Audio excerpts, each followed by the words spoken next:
안녕하십니까. 오늘도 고준씨가 수업을 진행하도록 하겠습니다. 오늘은 수능특강 제4강 적용 부분의 4강이죠. 윤선도의 만행을 하겠습니다. 윤선도 씨는 수능이 되게 사랑하는 사람이기 때문에 자주 냅니다. 견회어 아니면 어부사시가 만행 이런 시들 많이 다루고 있죠. 조선 중기 이후에 시조 형식을 대표하는 사람이고 연시조 형식에 대한 여러 가지 시험을 한 사람이에요. 조선 전기에 평시조가 이미 자신의 그 완성, 문학적 완성된 형태를 만들었기 때문에 새로운 시조에 대한 고민을 많이 하십니다. 사람들이 그때 고전시대 사람들이, 고전 사람들이, 중세의 사람들이요. 그분들이 고민하는 것들의 여러 가지 방향들 중에 하나가 사설시조이죠. 송강정철이 알다시피 장진주사라는 사설시조를 시도하고, 그다음에 윤선도는 다양한 후렴구라든지 연 형식에 대한 고민을 하면서 연시조 형식의 다양한 흐름들을 만들려 하죠. 그 대표가 어부사시가 같은 경우에 후렴구가 들어간 것들 예를 할 수가 있습니다. 자, 오늘은 만행이라는 윤선도의 안분지족, 안빅낙도의 자연 속에서 안분지족, 안빅낙도하는 삶에 대한 이야기를 한번 살펴보도록 하겠습니다. 이 시를 썼던 시대에 만행을 썼던 시대의 윤선도는 병자호란 때 왕이 피난 갔을 때 그 옆을 호종 지켜서 신하가 다른 걸 하지 않았다 해서 유배당한 상태였습니다. 그래서 세속의 번거롭고 번잡한 시대를 벗어나서 자연 속에서 여유롭게 살아가는 안빅낙도, 안분지족의 여유로움을 얘기하고 있죠. 인천한흥이 나와요. 항상 자연을 상징하는 시어를 정확히 보시고요. 그것들이 무슨 의미를 얘기하는지를 잘 찾아보시길 바랍니다. 자, 시작하겠습니다. 만흥, 흥이 넘치다는 뜻이에요. 자, 흥이 넘칩니다. 만흥. 이름은 다 알다시피 어디에서? 자연 속의 삶이죠. 그다음에 제목 속에서 자연 친화적인 태도를 분명히 드러내고 있네요. 그렇죠? 흥이 넘치다는 뜻입니다. 자, 시작해봅시다. 전체 육수로 되어 있는 연시조입니다. 연시조는 소재 연결성이든지 아니면 주제 연결성을 가지고 강연과 강연을 연결시킵니다. 그래서 주제적, 의미적, 형식적 통일성을 이루고 있죠. 자, 시작합시다. 평시 형식 6개 엮인 거예요. 제1년 산수간, 산수는 다 자연이겠죠? 산수간 사이에 바위 아래, 산수나 바위나 다 자연이에요. 대유적 의미죠. 대유적이에요. 바위 아래 띠집을 짓습니다. 여기에 뭘 지어요? 띠집을 짓네요. 그쵸? 띠집이 뭐예요? 띠 이걸 왕골 같은 거예요. 그 물풀 같은 풀 중에서 길게 자라는 풀들이죠. 이것들 엮어서 이제 자리 같은 걸 만들고 막 해요. 띠집이니까 초가예요, 초가지. 항상 고전 시가 속에 초가라든지 삶의 모습을 드러낸 시어가 나오면 걔는 그 사람의 삶의 자세를 나타내는데 얘는 뭐예요? 여유를 소박한 삶이겠죠. 소박한 삶을 상징합니다. 자, 진노를 하니 즉 이렇게 어디 속에서 산수와 바위가 상징하는 자연 속에서 소박하게 살고자 하니 이런 삶을 어떤 삶? 자연 친화적인 삶을 모르는 누가? 남들이 나와요. 남들은 세속의 인간들이겠죠? 아, 왜 저 인간은 임금께 뭐하고 잘못했다 반성문 쓰고 표수에 나와서 열심히 좋은 일을 하지 왜 저기 시골 해남에 처박혀서 이렇게 여유롭게 한가한 척 살아가는가? 라고 누군가 말했단 말이에요. 그랬더니 그것을 이 소박한 사람이 그예요. 이것을 모릅니다. 이 사람들은. 모르는 남들은, 이 남들은 이것을 몰라요. 이런 삶을 모르기 때문에 어떤 사람들이 세속적 삶, 자연 속의 삶을 모르는 존재들 대조적이죠. 대조예요. 대조 표시했죠. 자, 그걸 뭐합니까? 이 사람들은 나의 삶을 뭐합니까? 비웃고 있네요. 비웃다. 웃는다. 한다마는 웃습니다. 비웃죠? 조소라 보통 얘기하죠? 조소. 자, 하지만 나는 이런 삶이 어리고는 나이가 0한 게 아니에요. 어리석고예요. 누가 나와요? 하얌이 나오는데요.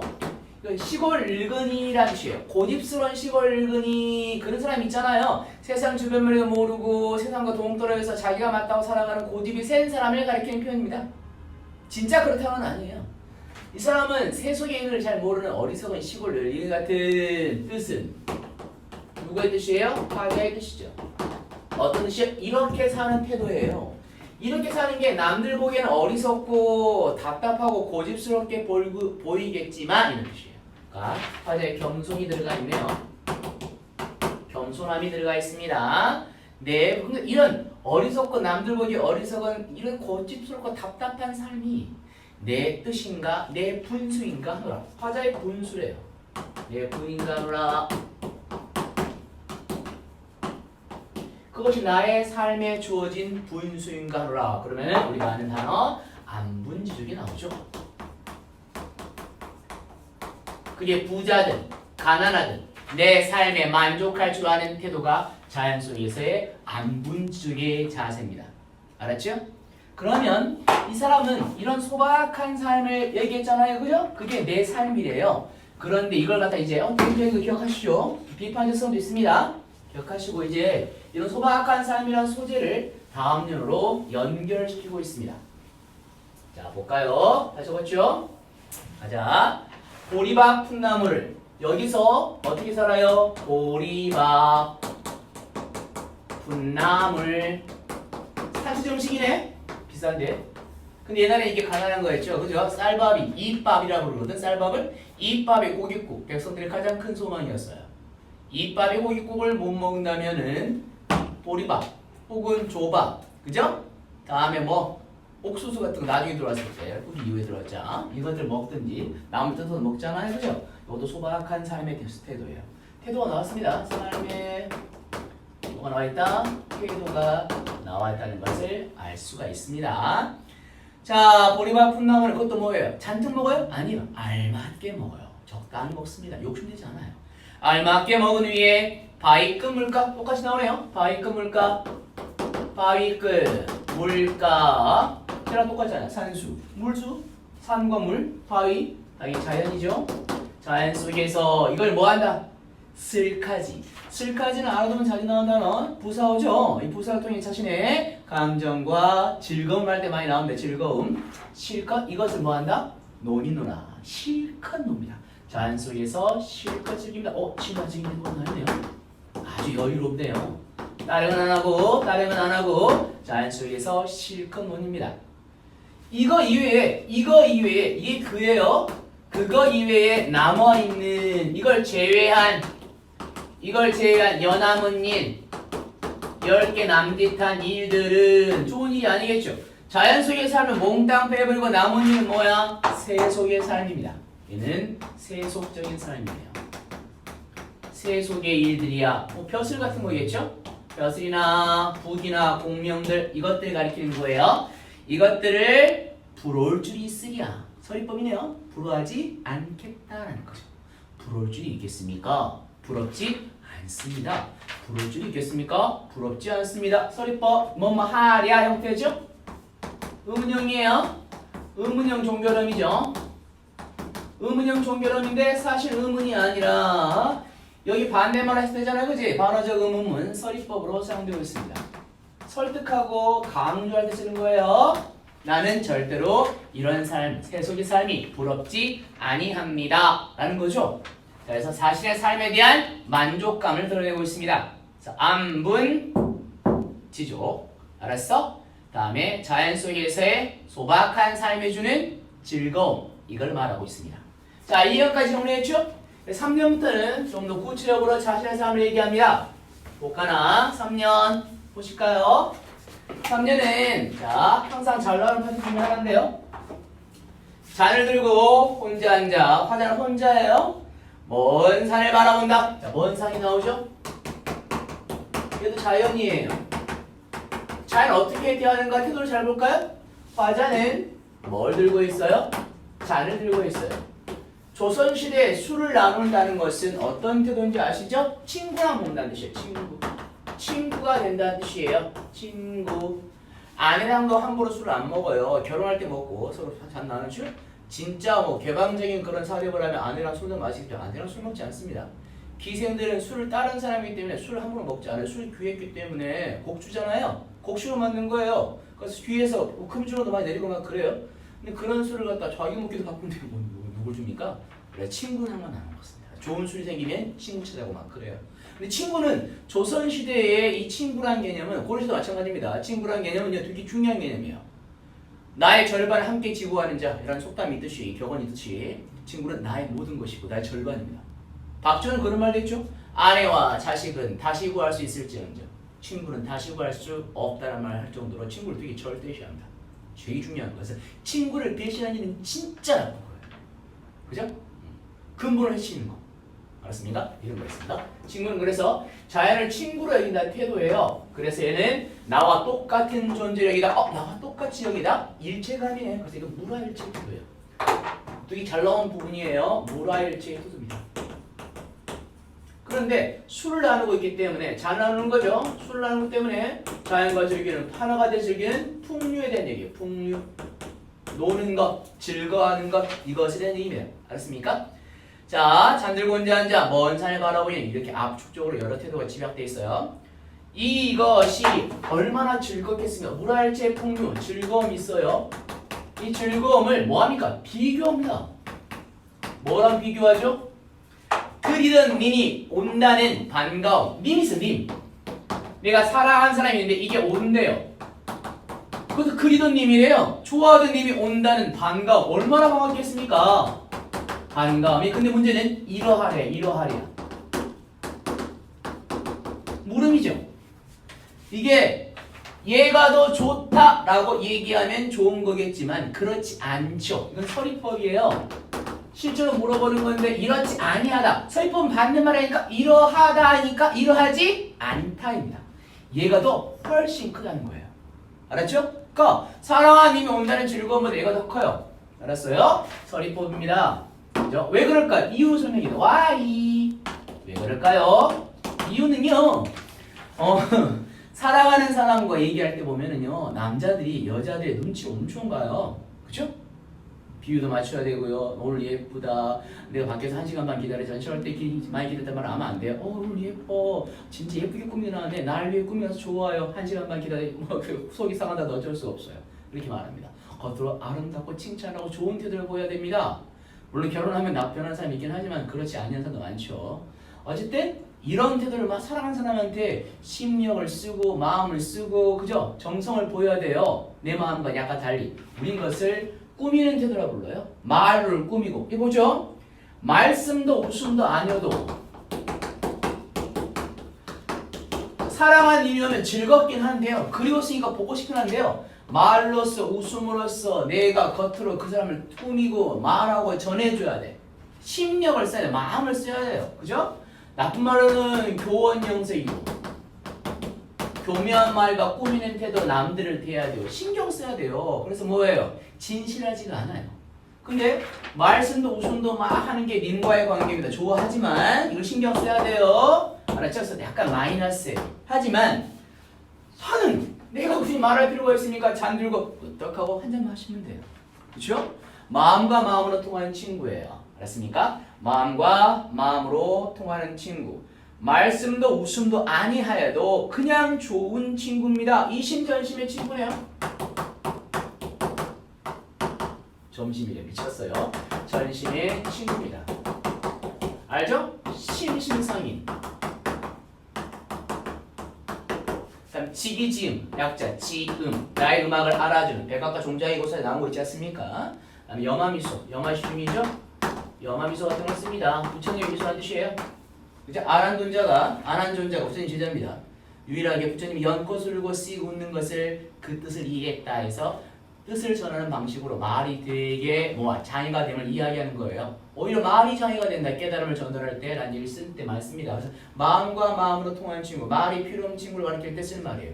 자연은 나와 말이 통하는 아주 물화일체의 존재, 나와 다른 존재, 나와 같은 존재입니다. 그래서 딱 마음이 통해요. 굳이 말할 필요가 없어요.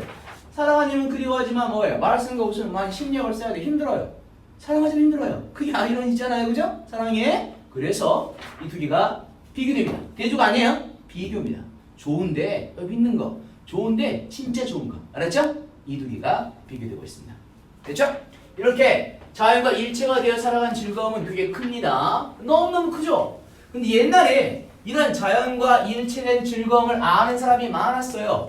고사에 많이 나온 인물들 있죠? 유명한 인물들이 많습니다. 그게 네 번째 연애에 나옵니다. 알았죠? 누구서라는 취해. 누구라서라는 거예요. 30 만승이 나오죠?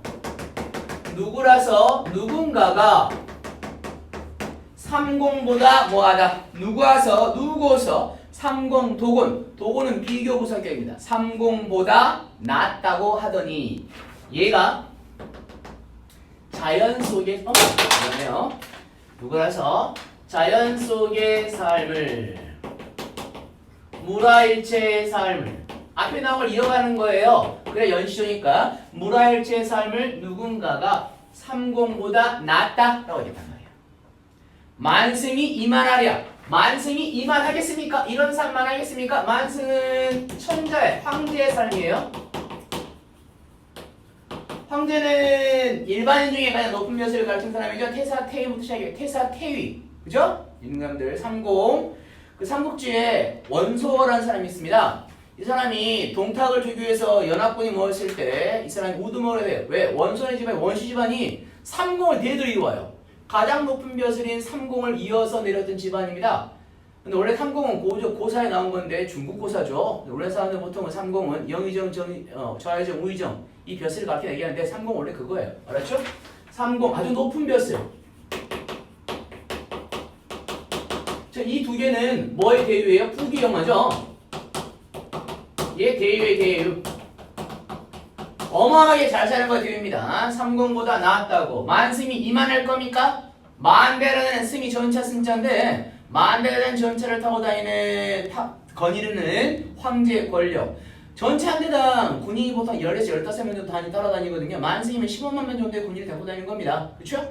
그래서 보통은 황제 옆에 어린 군, 상비군이 옆 주변에 있는 사람들이 한 15만이에요. 우리나라는 이가 10만 양병설을 주장할 정도로 군대 수가 적었죠.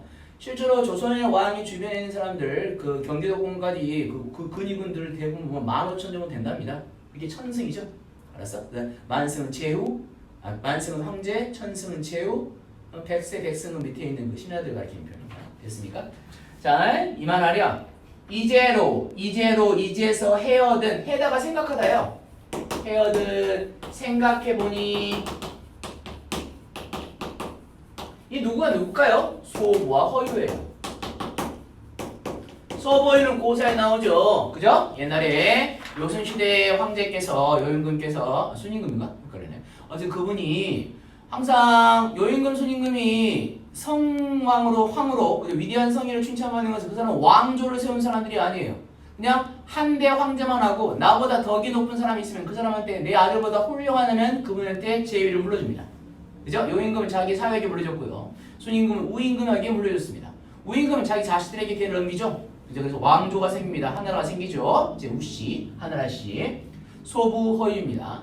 소부허유는 황제가 되라는, 그죠? 황제가 되라는 요임과 순임과 황제의 권위를 거절합니다. 당신이 덕이 높으니까 황제가 돼주세요. 했더니 아하 더러운 말 들었는데 하고 지나간 물에 씻습니다. 귀를. 그랬더니 소를 몰고 호유인가? 그 사람이 와서 물이 오염됐네? 더러운 말에? 그리고 산으로 안으로 들어가 버립니다. 그게 기산집안입니다. 소부호유는 기산이라는 곳에서 큰 깨달음을 갖춘 자들 기산고이라고 부르기도 하고요. 다음에 이 소부호유가 살았던 것을 얘기해서 기산영수라 말하게 합니다. 이런 것들은 다 어떤 태도예요? 새 속에 뭘 버리고? 새 속에 뭘 버리고? 부귀 영화를 뭐하고? 글자 날라가네요. 거부하고 뭘 지향한다? 자연 속의 삶을 선택한 존재입니다. 이들의 고사를 많이 인용해서 여기 막 여불이 나오고 다음에 진나라 정왕 나오고 그죠? 아니 주나라 나오고 막 그럽니다. 그리고 여불이 나오네. 여불이 미쳤구나. 재밌지 않습니다. 그 강태공 나오고 강자가 나오고요. 다음에 소보유 나오고요. 달기 나오고요. 그리고 막 신선을 나오고요. 보패 나오고 막 그런 만화도 있고 막 그래요. 어쨌든 새 속의 부귀영화를 거부하고 자연 속의 삶을 선택한 삶이 이 소보허예요. 소허라 나올 때도 있고요. 소허, 기산고불, 기산영수, 기산 이렇게 나옵니다. 그러면 무조건 자연 속의 삶을 지향하는 어떤 태도를 가리킨 말이다. 안빈다트의 태도를 가리킨 말이다. 라는 걸 기억해 주셔야 합니다. 알았죠? 그래서 아마도 이런 삶, 소보유가 선택했던 자연 속의 삶이 임천 한응이에요. 숲을 임자에 내천자죠. 숲과 내에서 느끼는 한가운 흥겨움. 죄송합니다. 임천 한응을 비길 곳이 없어라 영탄하고 있죠. 하라라는 건 영탄적 어조죠. 감탄이에요. 똑똑한 사람이에요. 그죠? 소보유가 약똑더라. 똑똑하더라. 영탄적 어조. 그죠? 너무 똑똑한 거예요. 누군가가 소보유가 너무나 약삭 빠르더라. 똑똑하다. 지금 약똑더라는 약간 부정적 말이겠지만 옛날에는 좋은 말이었어요. 라고 생각합시다. 똑똑하였습니다. 예찬하는 거예요. 됐죠? 자, 문제는 이 1년부터 4년까지는 자연 속의 삶에 대한 이야기였습니다. 너무나 만족스럽죠. 그런데 4대부 선비들이 보통 자연 속에 처할 때는 두 가지 방식이 있습니다. 첫 번째는 세상의 풍파 다 견디고 온갖 뜻을 다 한 다음에 그 다음에 은퇴하여서 여유롭게 살아갈 때가 있고요. 그때는 항상 셋 다 만족스럽죠. 두 번째는 원치 않게 강제로 벼슬을 뭐한다? 내놓고 낙향한 경우나 유배간 경우가 있죠. 이 경우는 지가 원해된 게 아니에요. 그런데 그렇다고 인걸 원망하면 죽잖아. 그래서 자연을 예찬하는 시를 씁니다. 근데 자연을 예찬하면은요 어떻게 느낄까요? 자 봐. 어떤 시가 있냐면 고려가의 삼오곡이 있어. 삼오곡 어떤 게 있냐면 어머니의 사랑과 아버지의 사랑을 칼날에 비유해서 낫과 뭐가 호미가 나와요. 아버지의 사랑은 호미고 엄마의 사랑은 낫이다. 칼날이 비교할 게 아니라 얘기합니다. 그래서 어머니의 사랑을 그리워하는 거거든요. 사모가 그 뜻이잖아요. 어머니는 사모가 그리워한다는 뜻이니까.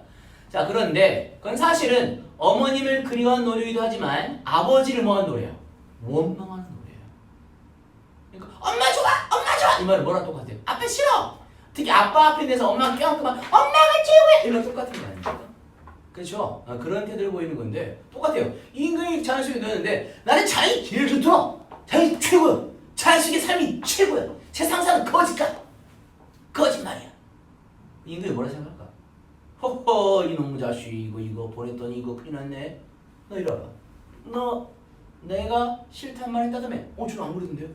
야 결국 내 자연이 좋다는 것은 내가 자연을 보냈으니까 그래 자연이 최고야. 넌 안 봐? 이거 아니야.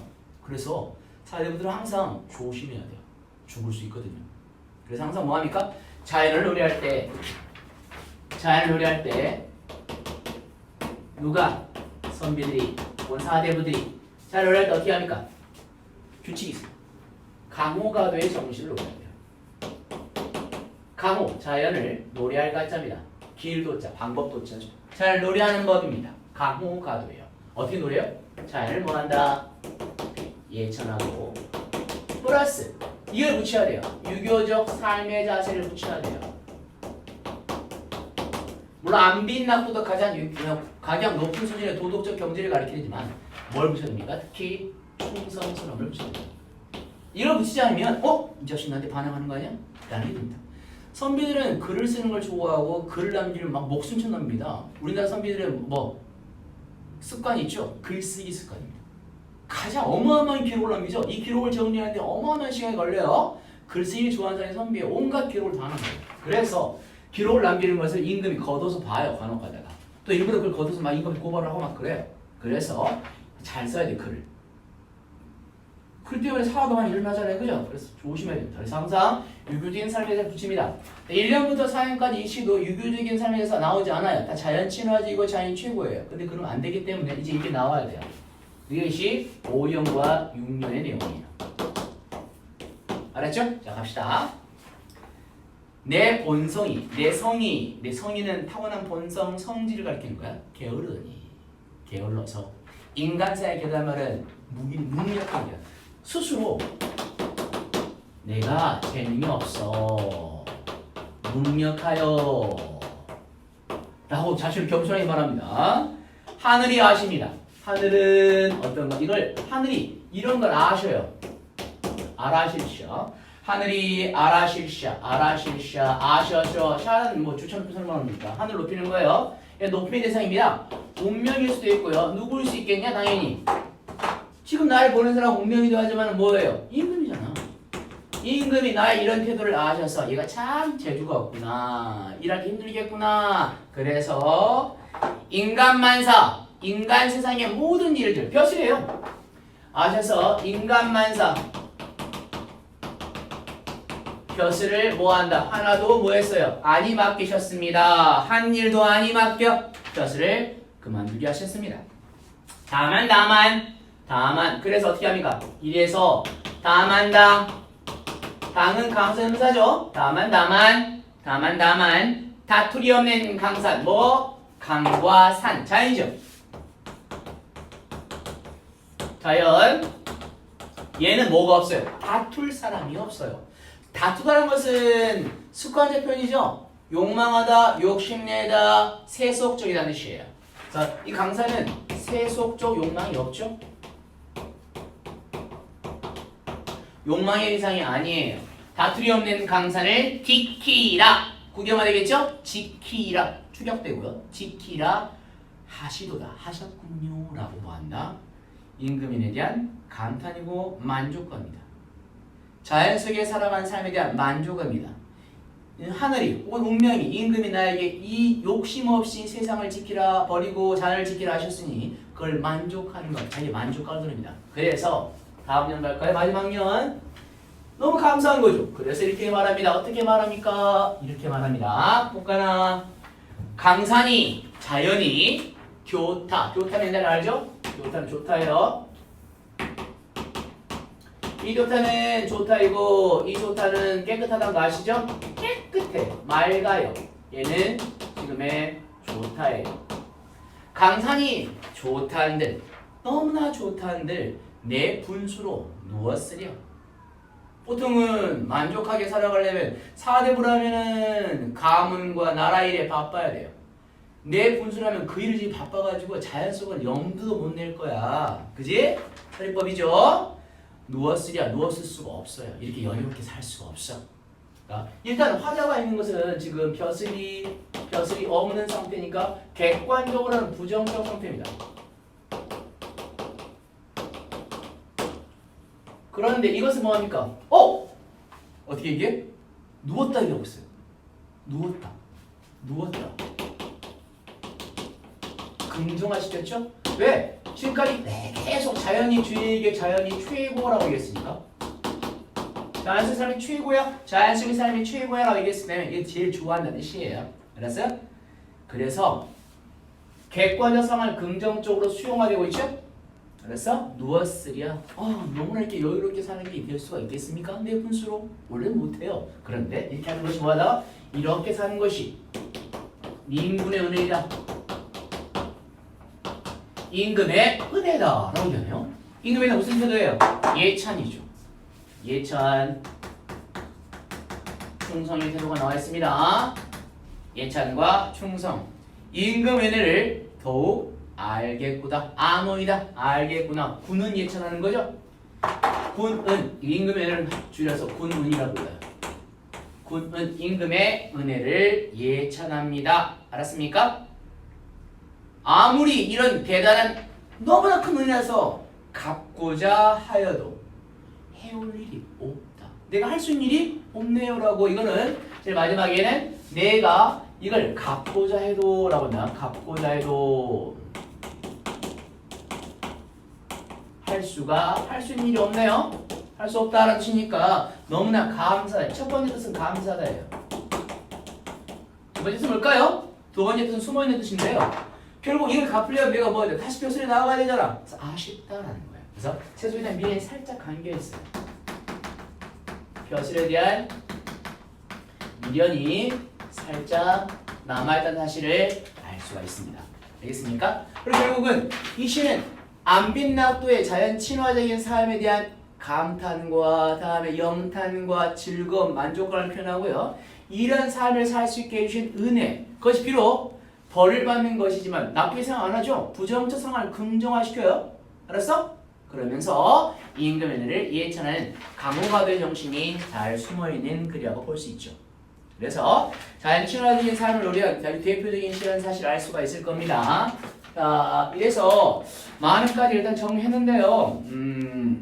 자연 친화들의 연시도다. 강호 한정가이다. 한가로운 정을 노래한다는 뜻이에요. 자연 친화된다 아실 것이고 서리법 고3만 인용되고 있죠?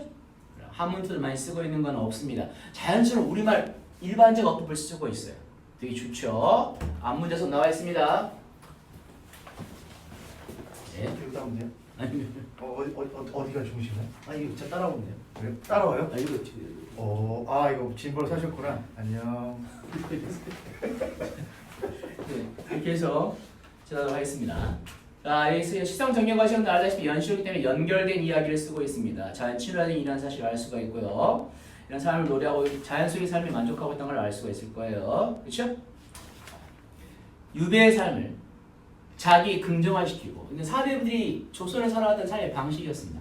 그런 식으로 이해하시고요. 자본이 얼마나 자연을 즐겁게 바라보는가. 다음에 개유적 표현을 통해서 자연을 얼마나 좋아하는가.